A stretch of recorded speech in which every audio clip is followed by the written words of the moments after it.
Occasionally when I listen to opinions on Call of Duty games, I soon find out that some gamers will never discuss the campaign. They will always leave it out because they usually never care for them enough. Going into it, I'm thinking they're going to rank the game in its entirety, and they end up sticking to one mode, which is fine, but I've seen it be sometimes misleading and makes me question, does the campaign and storytelling get the respect it deserves?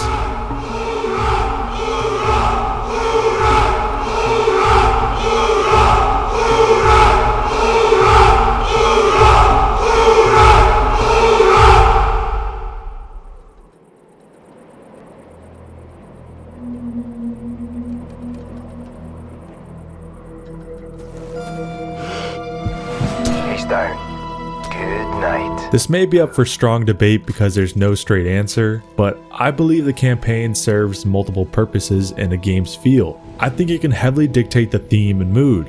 When building a game, it's usually pushed in one general direction following boundaries. What I mean is a game like World at War will stick to its era. The guns, characters, vehicles, equipment, environments.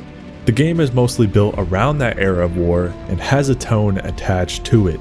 When making World at War, they wanted to tell their World War II story differently this time. It was going to be dark, terrifying, and chilling to portray more accurately how grim the war was. You had dark tones, haunting music and ambience, mean-looking soldiers who look like they've seen just about anything. As soon as you think back on the game Call of Duty World at War, I bet most of you have first thoughts instantly about what I've described, the haunting tones of World War II. And that was pushed into not only the campaign, but made its way into the multiplayer in Zombies 2. That's what I remember first. The mood the entire game gave off. Resources get spread across, and you see where things start to blend together. You compare all three modes, and while they play entirely different, they all have a dark presence to it. Zombies was generally more eerily creepy during this time, with its grim design transferring over perfectly. This really reflected within the environments built for each map. Multiplayer would share same design elements, and there's some really cool details placed throughout the maps that give it that eerie ambience.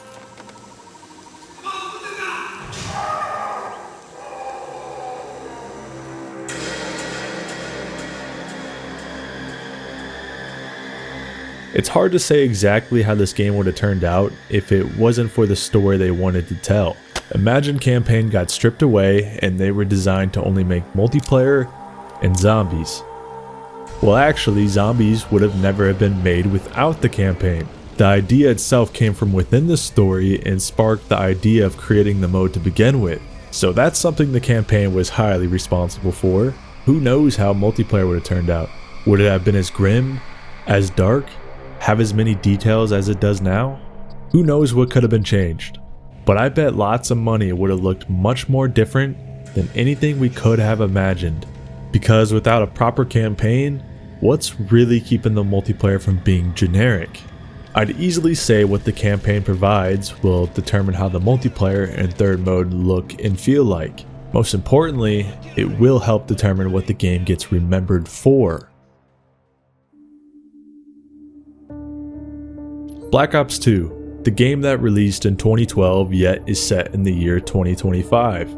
It has everything that World at War has, but obviously more expanded, fine-tuned, and in a different era. As we near the real year of 2025, we have seen the buildup of hype around anything possibly related to Black Ops 2. So much so that many of us have seen the memes of global tensions rising and how Black Ops 2 is actually going to become reality.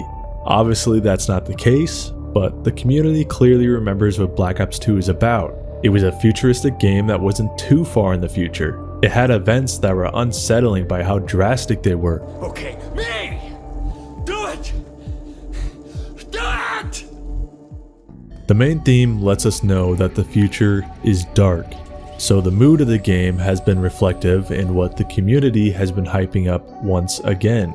People remember it, and I think that is highly thankful to the storyline, and also the theme that it helps establish, a dark and not far away futuristic warfare.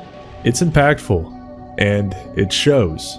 People know the game is set in 2025. They remember the feel of the game, and how the story played out, and Now they wait here hoping we get our hands on a sequel or a remaster in the actual year of 2025.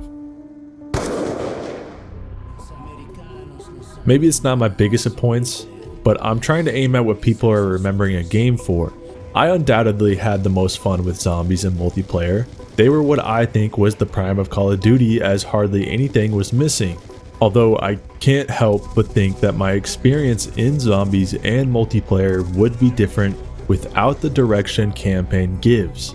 Maybe zombies wouldn't be changed too much, as it does already have its own storyline going on and can follow that, but multiplayer could have been the most random out of it all. Maybe a few weapons don't make the cut. Maybe some maps never get created like Raid, Carrier, and Hijack. Maybe we never got that announcer that gets used in all the AI voice clips nowadays. We're winning this fight. It's living in the what if world. We can't say exactly what would happen, but you can definitely have good guesses at what would be different. But if you want to fight and Face it! Better be goddamn good. You woke me up. Sergeant Frank Woods, you look like hammered shit. Remember when Black Ops 4 didn't have a campaign? It was only a small storyline that was just utterly wild. It was the first time I booted up a COD game and didn't have a sense of unity between everything. What was this game even about? When I think back on it, what will I remember most? Just the gameplay? Maybe the zombie storyline? I'm not entirely sure, but it's a lot harder to stand out when I'm comparing it to games like Modern Warfare and the other Black Ops games.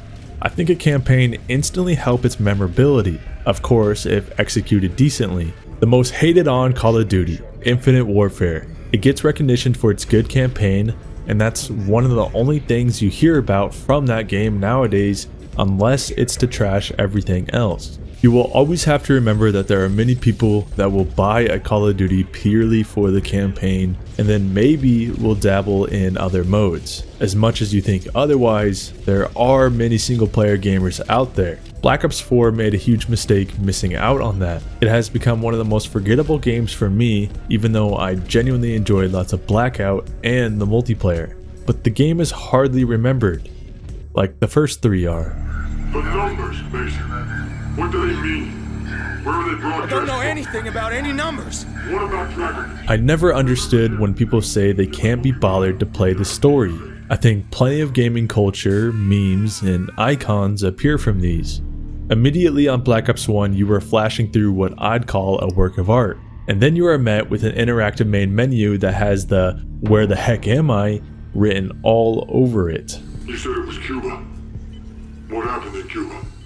This game alone has many references that you may have quoted yourself or have seen on the internet to this day. Then you find yourself going through some of the most iconic moments that this game gets cherished for.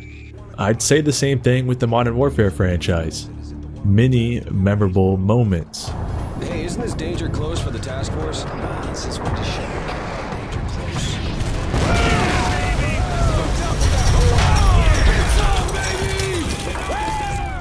So there's no question that these campaigns aren't of high quality.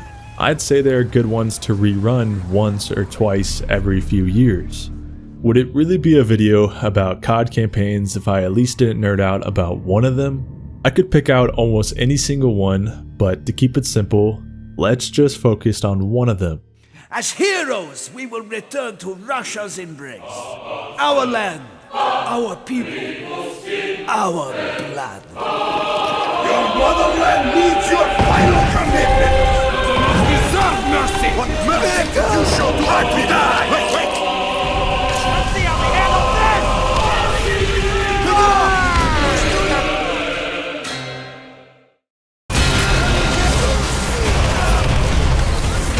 It's done!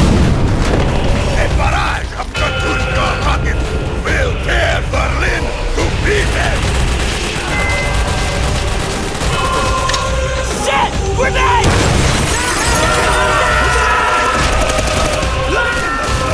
No one will ever read this! Shit! Sniper fire! Where the hell are they?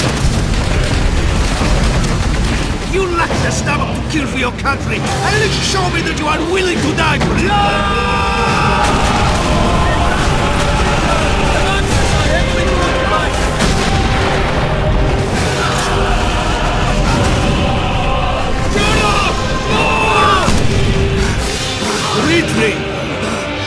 Someone should read this. Move inside! This is what you came here for! Kill them all! Pound them to dust! If you recall hearing the Russian chants towards the beginning of the video, then you might remember or put together that it's from World at War. A unique COD experience to me because no other game was nearly as gruesome as it was, witnessing the true horrors of war with brutal combat. This game doesn't get done any justice when just talking about it. The environment itself is enough to immerse you into the war as just another grunt. As you go from mission to mission, there's details planted everywhere. Japanese soldiers hiding and ambushing, the remains of someone who's been burned to death, a Russian commander barking orders to everyone, soldiers showing no mercy to their enemy.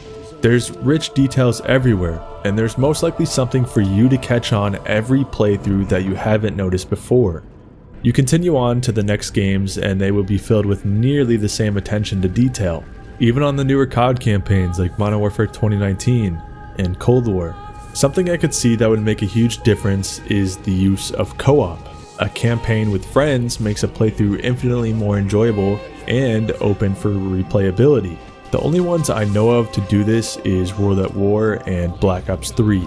This feature I feel goes under the radar because most COD gamers probably stick to what they are used to, which is a single player story experience without friends. I'd imagine lots probably didn't even know Call of Duty ever had co-op campaign.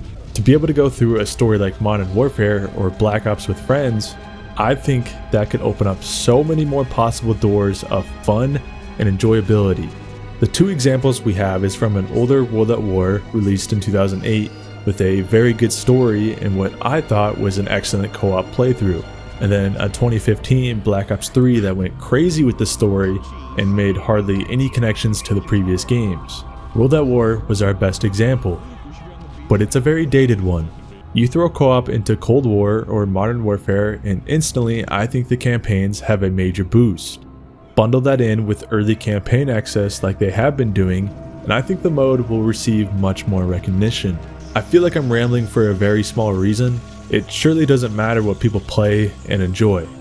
The options are there for a reason, but I felt an urge to stick up for the campaign experience because I think it adds plenty to the game to make it whole and infects elements into other areas of the game. My first goal typically when playing a new Call of Duty game was to play through the campaign before I jumped into the other modes, even when I felt much more excited for those. It was basically a mood setter for me, and I felt obligated to play it before anything else.